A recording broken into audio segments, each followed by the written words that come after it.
people come together, strangers, neighbors. Hey there, parents. Pastor Kyle here. Hope all is well during this, what I would consider a pretty wild time. Just a quick parent video with some updates, some encouragement, and a little warning as well thrown in there for good measure. So I just want to start off with a couple updates. I'm sure all of y'all are wondering, what does ministry look like, or what is available for you and your teen as we go through this interesting time, to say the least. First off, we will be streaming our Sunday morning service this Sunday morning at 10 a.m. So I hope you guys, you and your family, can join us for that virtual worship time. And then maybe even consider opening the Word together, praying together, and just taking advantage of the time we have. But for youth group, for HSM, last week we started off with HSM Live on YouTube and Instagram Live. So we are going to head back again. We had a super fun time being creative last week. So we've got some new tricks up our sleeve this week as well. So that'll be at 6 p.m. on our HSM YouTube channel. You can also check us out on Instagram Live.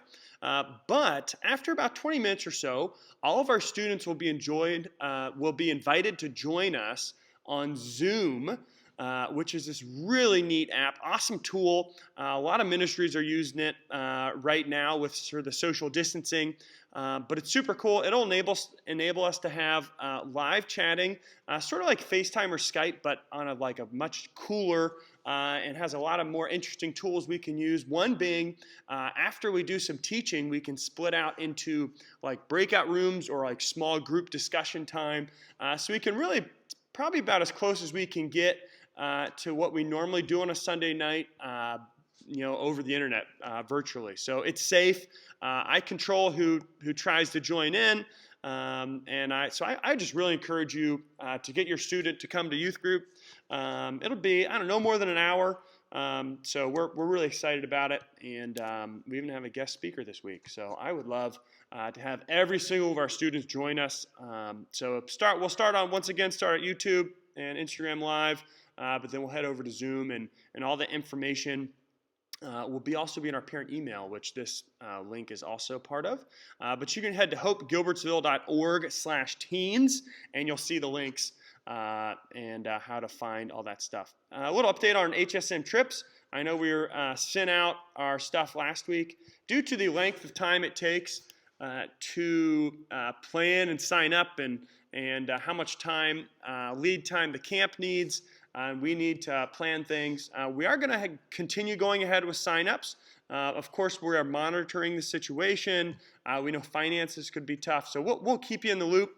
No, we are thinking about it. We're considering the best way forward, and I'm a big believer in, obviously, of summer trips and camps. God does awesome things as we spend time dedicated away from just sort of the craziness of life, together as a group, unified on one thing, which is the gospel, and learning and growing together and loving each other and loving others. So I'm still praying for that as we prep. I actually have a phone call with Todd over at New Hanover with Apex as we are continuing to plan ahead with our serve week for high schoolers. So pretty excited for that.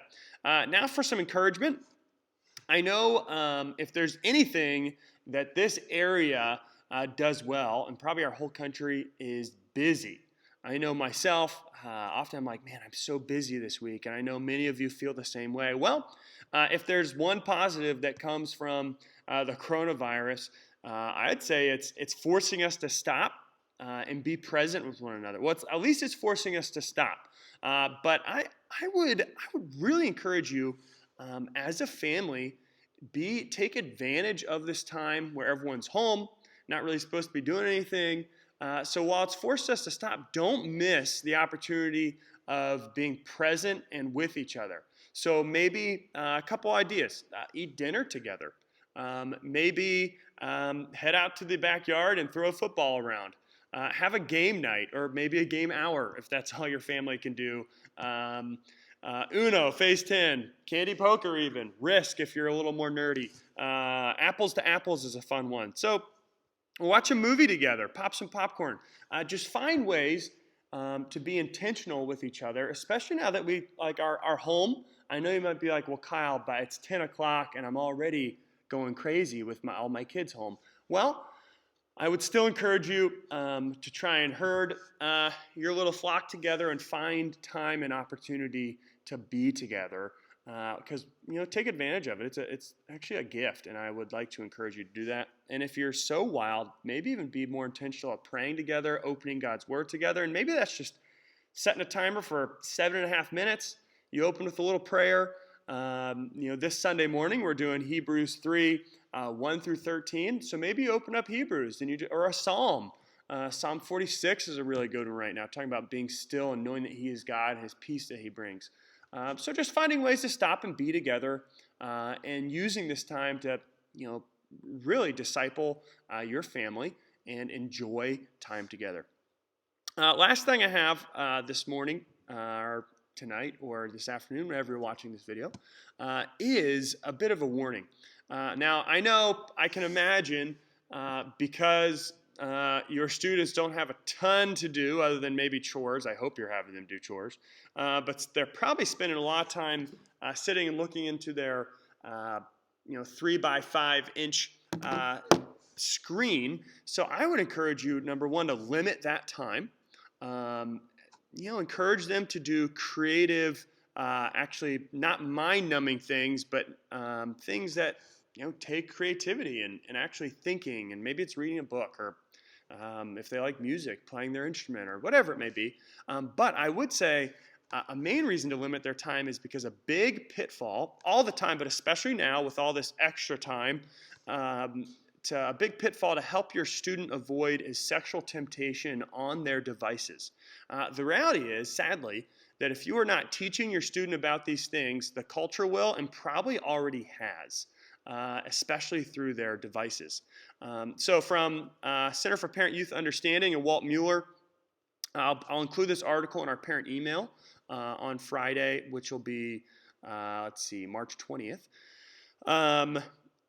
It's a really, really, some really insightful things for you to think about. And this quote says, "One of the most dangerous landscapes our kids will encounter is the digital playground of pornography." In a recent article, culture watcher Terry Schilling writes these words: "A 13-year-old with a smartphone in 2020 has greater access to pornography than the most depraved deviant could have dreamed possible 2 decades ago." That is unfortunately so true. It's right at anyone's fingertips. So this is a warning for you personally, but also a warning to help protect your children. And this is not just a boy thing. Stats and studies are showing that girls, maybe not quite to the degree of boys, but girls too are falling into this trap. So if they aren't actively looking for sexually explicit material or pornography on their phones, there's a good chance that it will come looking for them, and maybe already has. So some steps from CPIU and Walt Mueller. First, openly talk about God's good gift of sexuality. It's not a dirty thing. It's a good, precious gift from God in the context of monogamous, covenantal, heterosexual marriage between one man and one woman. So it's a gift. So talk about how it is a good gift from God to us in its proper context. Second, let them know that fallen expressions of sexuality are all around us. And they will encounter this reality, temptations, and the dangers of pornography. So first, to have the conversations, talk about it too. Hey, these things are out there. We want to protect you. And third, remind them that when they do encounter it, that they should flee from sexual immorality. And that's 1 Corinthians 6:18. And then, of course, all these things, talking about it in age-appropriate levels. But finally, Walt Mueller says, make wise digital media choices for them. So if we are allowing our 12 and 13 or 16-year-old sons and daughters to make every single choice, think back to when you were 12, 13, or 16 or 17. I don't think you would say that you had it all together and you'd made all the best choices. So part of parenting, I understand, is walking with your child and helping them learn how to make healthy choices. And this is definitely one of those. And so as you have these conversations, they might be awkward, but embrace it. And the more regular that these conversations are, the less odd it will seem. So if you've never had these type of conversations, then now there is not a better time than now. So I would encourage you to start. And if you are having them, keep it up. Keep training and discipling your child to walk in the ways of the Lord and to live Christianly. So in all, I know that could be awkward, but it's a super important topic. We know how pervasive it is in our culture. So I would really encourage you to think and pray through that. I'll be praying for you this week that you would be so bold as to step into that conversation in this area of life with your teens. So in all, we'd love to have your teens hang out with us Sunday night on YouTube Live, Instagram Live, but into our Zoom Hangouts after that. And I hope that your family can make time, not just find time, but make it a priority to simply be together during this and offer some stability. I'll be praying for you for wisdom, for discernment, how to best guide your teens. And if you have any questions, or you need anything at all, please don't hesitate to contact me or the church office.